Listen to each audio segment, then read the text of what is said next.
Hey everybody, welcome back around to the blog and grill. I'm your host Doug here with your video blog for April 24th, 2013. We got the NFL draft coming up tomorrow night. I broke down the first half of the first round on Monday. The second half of the first round starts with the Pittsburgh Steelers. I got them taking a defensive tackle kind of replace James Harrison in the form of Sheldon Richardson out of Missouri. I know the draft, my mock draft can be a little boring, but just stick with me. If you got your favorite team on there, I'll tell you who they're going to pick. Dallas, the next pick. Dallas needs some help in the secondary. They'll go out and get Kenny Vaccaro, the safety out of Texas. The Giants are a big-time tight end team. We've seen them use Shockey. We've seen them use Kevin Boswell. I think they're going to go out. They'll get Tyler Eifert, the top tight end out of Notre Dame. 20th pick, Chicago always needs help on the offensive line, as their quarterback got sacked the most times of any quarterback last year. They'll go out and get DJ Fluker out of Alabama. Cincinnati will continue to enhance their defense. They'll probably get the best defensive player. I think he's probably going to be the top NFL defensive player in Jarvis Jones out of Georgia, the outside linebacker.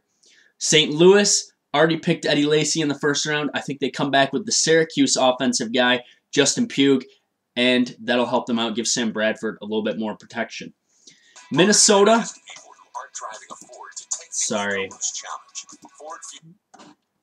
Minnesota really needs to replace wide receiver Sidney Rice that traded. I think they will go out and they will get Justin Hunter, the wide receiver out of Tennessee. Indianapolis still needs to get their defense going a little bit better. They go out and get Datone Jones, one of the top defensive ends out of UCLA. Minnesota with another pick. Now they'll work on their defense. They'll go out and get DJ Hayden, the defensive back out of Houston. Green Bay, Aaron Rodgers got sacked too much last year. Their offensive line's getting old. They'll get Kyle Long, the offensive tackle out of Oregon. Houston at number 27 always need to get their defense a little bit better. They got Ed Reed. I think they'll counter him with Desmond Trufant, the cornerback out of Washington. Denver will get better on defense as well with Elvis Dumervil gone. They'll go and get Bjorn Werner, the defensive end out of Florida State. New England, Manalik Watson, the offensive tackle out of Florida State. They also have an aging offensive line. Atlanta needs to be able to stop San Francisco in the playoffs. San Francisco throws the ball well. They'll go out and get Atlanta will get Matt Elam, the safety out of Florida. San Francisco right behind him will get another playmaker in Cordarrelle Patterson, the wide receiver out of Tennessee. And Baltimore making the big pick. They picked an undersized Ray Lewis. I think they go out and they pick an undersized Manti Te'o out of Notre Dame and let the drama begin. So that's my mock draft for you. I'm going to have more draft coverage, of course, Friday on the blog. Time to get, though, now to the NBA playoffs. The NBA playoffs. Last night we saw the Knicks, Heat, and Warriors win. The Knicks played well, winning the game 86-71. Carmelo Anthony, 34 points again. Celtics have not found a way to stop Carmelo Anthony yet. He's averaging 35 a game in the playoffs, holding the Celtics to 28 points in the second half, 19% shooting from the field. Kevin Garnett struggled. They really doubled in on Paul Pierce, played well on him. The series could shift, though, quickly. I mean, they're going back to Boston. Boston plays very well at home, and we'll see what happens. This will be the first game back at the TD Garden for the Celtics since the Boston Marathon bombing. See what kind of reception they get there. All right, Heat and the Bucks. This game, I can't believe they didn't have this game on regular TV. Heat win the game 98-86, and they had this game on NBA TV. I don't know why this game wasn't on ABC or ESPN. I think NBA needs to figure that out because people want to watch the Miami Heat. They're the defending champions. They played well. LeBron James had another big game, and I didn't really see much of it, so I don't really know exactly what happened, but the Bucks kept it close. So this game will shift back to Milwaukee now for Game 3, which I think will be on Friday night. All right, Warriors and Nuggets last night. Steph Curry, Klay Thompson, absolutely lights out. Warriors beating the Nuggets 131-118. They played great. Called the best.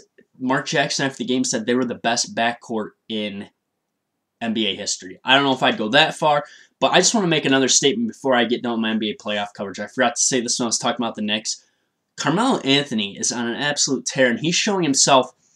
I'm gonna make a bold statement here and say that I think he is a top 5 Scorer, not top 5 player. Top 5 scorer of all time. This guy can just flat out score the ball. He's strong inside. He can shoot for 3. I mean, the guy is a scorer, and I think when all said and done, he could be even a top 3 scorer all time in NBA history.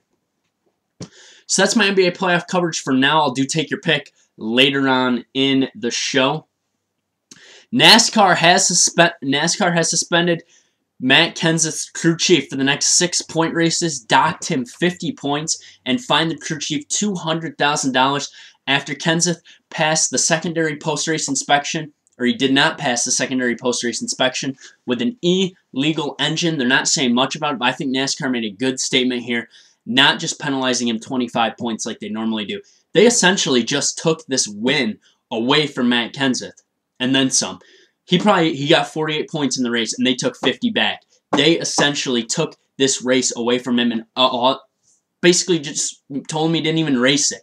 I like the statement they made. 50-point suspensions are better if you win the race. You just take all their points away.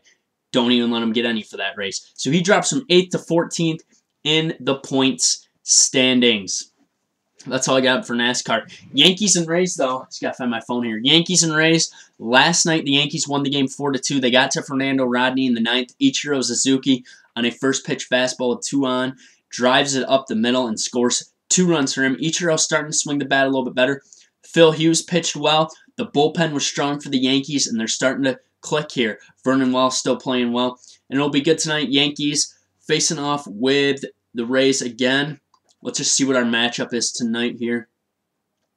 I think it's going to be Andy Pettitte for the Yankees tonight. Andy Pettitte, of course, is playing very well. Andy Pettitte is 3-0 this year. Andy Pettitte 3-0, 2.01, going up against Alex Cobb, 2-1, 2.53. So it should be a good matchup at the Trop where the Yankees have struggled. So this will be a big statement game for them. All right, time for a little bit of Take Your Pick here. Take your pick NBA playoff style tonight. We have some more NBA playoff game 2s. Rockets and the Thunder tipping at 7 o'clock. I think the Thunder will win this game and open it up to a 2-0 lead. Pacers and Hawks. I think the Hawks could steal this one on the road, and I think they will. Lakers, Spurs. Lakers are really struggling. I mean, if they don't get back to finding Steve Blake and not Steve Nash because Nash is hurt, they will lose this game again. They got to get to Ginobili, too. Ginobili really played well in Game 1. So my winners tonight, Thunder, Hawks, and Spurs. So we'll have two series tied up, or 3 series tied up at 1 apiece heading to Game 3s. All right, thanks for tuning into the blog tonight. Friday I'll be back, NASCAR preview. NASCAR's at Richmond this week. Of course, more NBA playoffs. I'll do some more Take Your Pick with Game 3 as the Celtics and the Knicks play on Friday night, along with some other ones. And we'll break down the first round of the NFL draft, so this should be fun. All right, thanks for tuning in. Of course, follow me on Twitter, YankeeBaller415. You can also check me out on jbsmooth84.com.